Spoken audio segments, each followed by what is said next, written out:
Selamat datang dalam channel Katekese Katolik, di mana kita akan bersama-sama belajar tentang berbagai aspek iman kita, iman Katolik.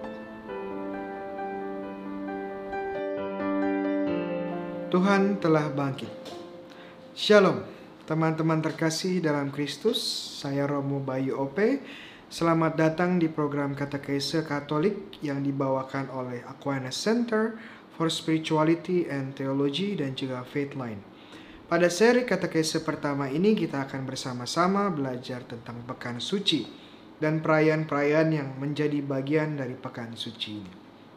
Episode-episode lalu kita telah belajar bersama tentang Minggu Palma, Kamis Putih, dan juga terakhir Jumat Agung.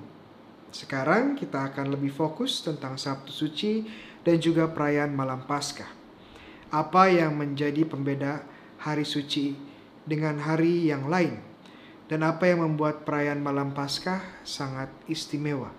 Dan apa saja makna di balik misteri iman ini yang bisa kita pelajari dan hidupi?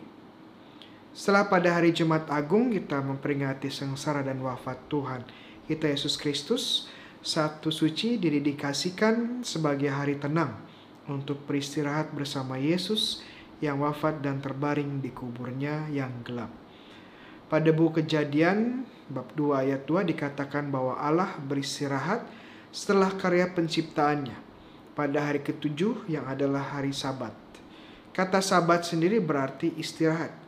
Sebagai Allah Bapa beristirahat pada hari ketujuh, Tuhan Yesus juga beristirahat pada hari ketujuh, hari Sabat atau hari Sabtu di kuburnya.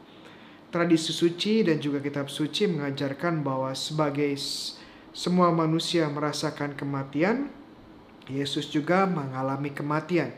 Dan sebagaimana jiwa yang meninggal akan pergi ke tempat orang mati, demikian juga Yesus datang ke tempat ini.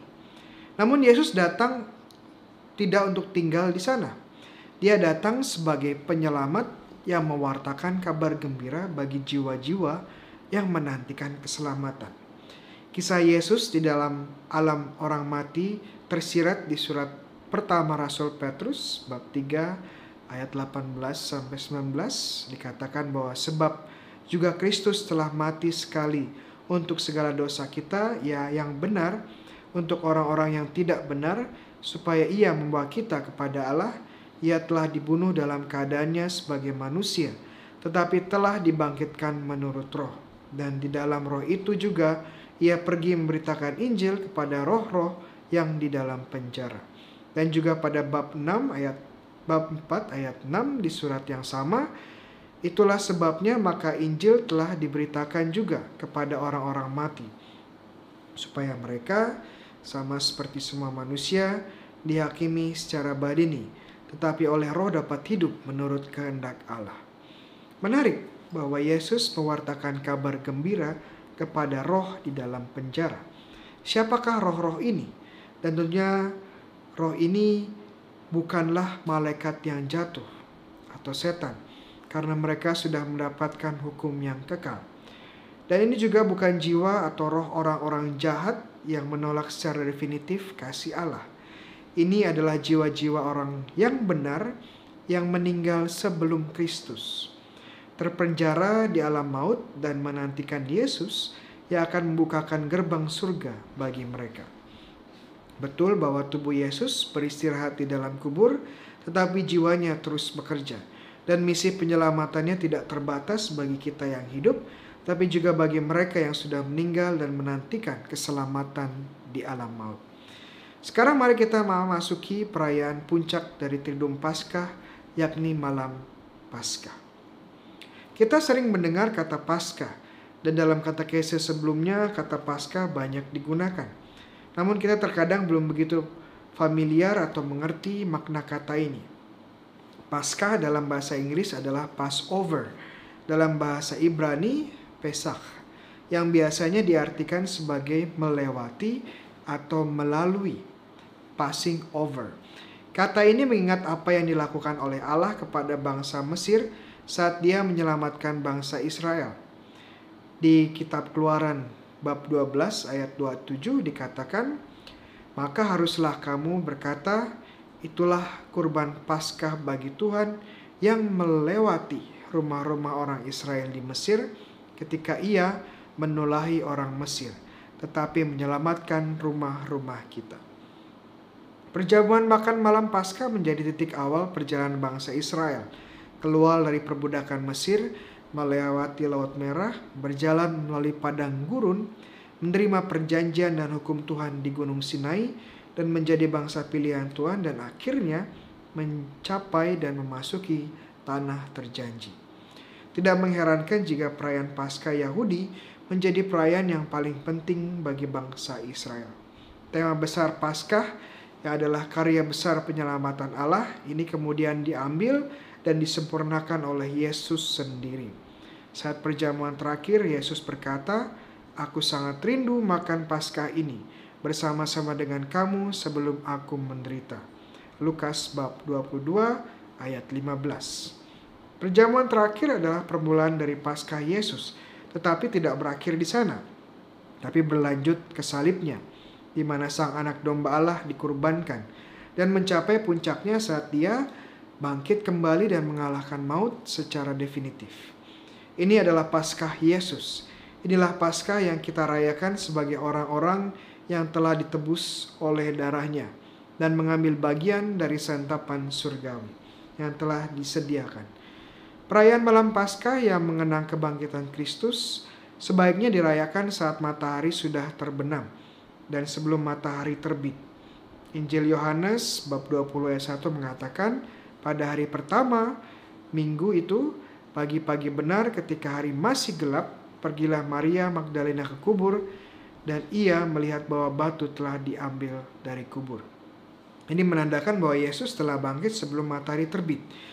Warna liturgi yang dipakai adalah putih yang menjadi lambang kemenangan atas kematian dan juga lambang sukacita.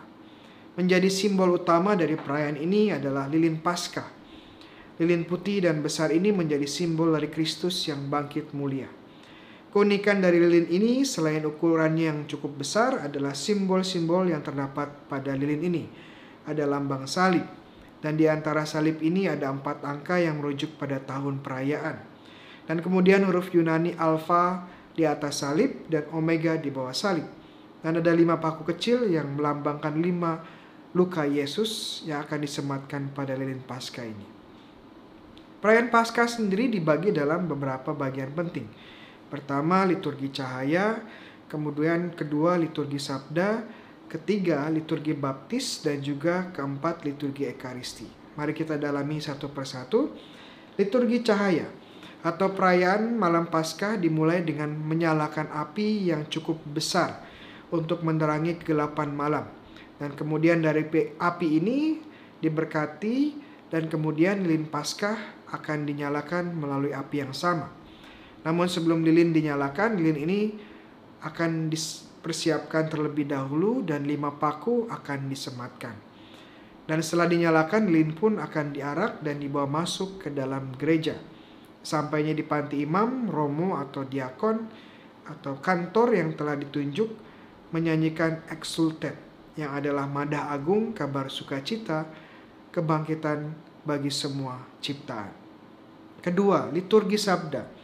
Liturgi sabda Paskah sedikit berbeda dengan liturgi sabda-sabda perayaan-perayaan lain karena jumlah bacaannya yang terbilang cukup banyak dan panjang. Gereja menawarkan total 9 bacaan dari kitab suci, 7 dari perjanjian lama, 1 dari surat Rasul Paulus, dan 1 bacaan Injil. 9 bacaan ini mengenang sejarah keselamatan dari kisah penciptaan, pembebasan dari Mesir, hingga kebangkitan Kristus.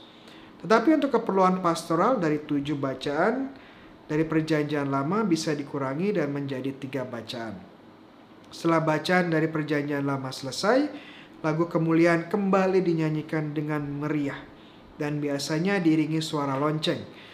Lagu kemuliaan yang sempat hilang pada masa Prapaskah telah kembali dan menandakan masa Prapaskah telah selesai dan kini Tuhan telah bangkit.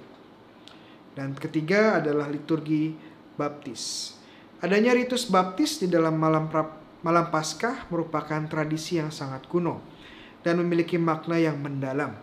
Sama seperti Yesus yang wafat dan memasuki kegelapan kubur dan kemudian bangkit dalam kemuliaan pada malam ini, para umat Kristiani yang dibaptis juga mengalami kematian terhadap dosa dan hidup yang lama, dan kemudian bangkit lagi sebagai manusia yang baru pada malam yang sama. Bagian dari liturgi baptis ini juga adalah pembaruan janji baptis bagi semua umat yang hadir. Bacaan Injil pada malam Paskah menceritakan tentang kisah kebangkitan, dan ini diambil sesuai dengan tahun liturgi. Sebagai contoh, sekarang kita berada pada tahun A, maka bacaan Injil akan diambil dari Injil Matius, tepatnya bab 28 ayat 1 sampai 10. Keempat Injil tentunya menceritakan tentang kisah kebangkitan Yesus, karena ini sungguh momen yang paling penting dalam hidup Yesus. Walaupun rinciannya berbeda, keempat Injil setuju setidaknya dengan 3 atau 4 fakta utama. Pertama, kubur yang kosong. Kedua, wanita sebagai saksi kubur yang kosong. Ketiga, malaikat yang memberikan kabar bahwa Yesus sudah bangkit. Dan keempat, Yesus yang bangkit menampakkan dirinya kepada para wanita atau para murid.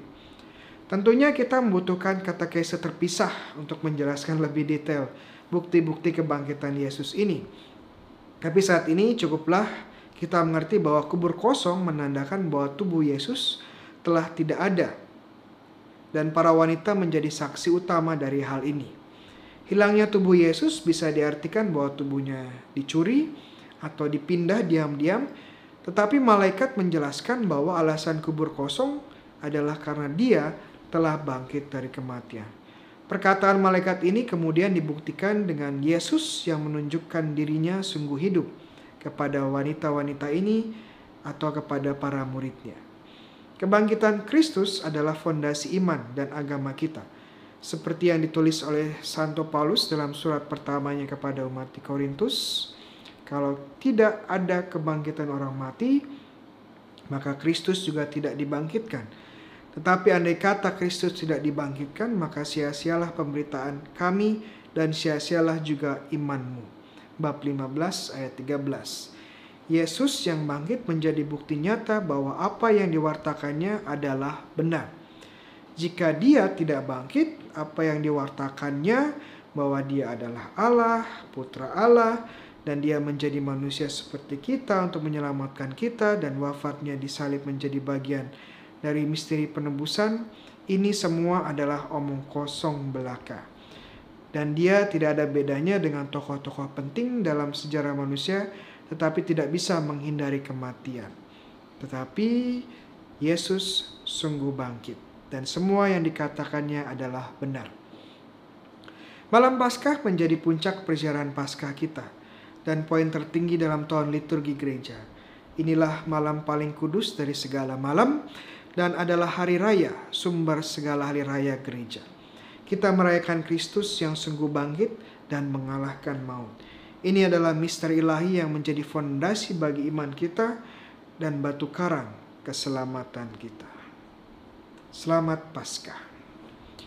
Sahabat-sahabat yang terkasih, demikian katekese Katolik kita untuk Sabtu Suci dan Malam Paskah, dan juga untuk katekese seri pertama ini. Jika teman-teman memiliki saran dan pertanyaan, bisa langsung ditulis di bagian komen di bawah. Dan jangan lupa untuk like dan juga subscribe YouTube account ini atau channel ini, dan follow akun IG kita untuk mendapatkan katekese berikutnya. Tuhan sertamu, dan semua diberkati oleh Allah yang Maha Kuasa, Bapa dan Putra dan Roh Kudus. Amin.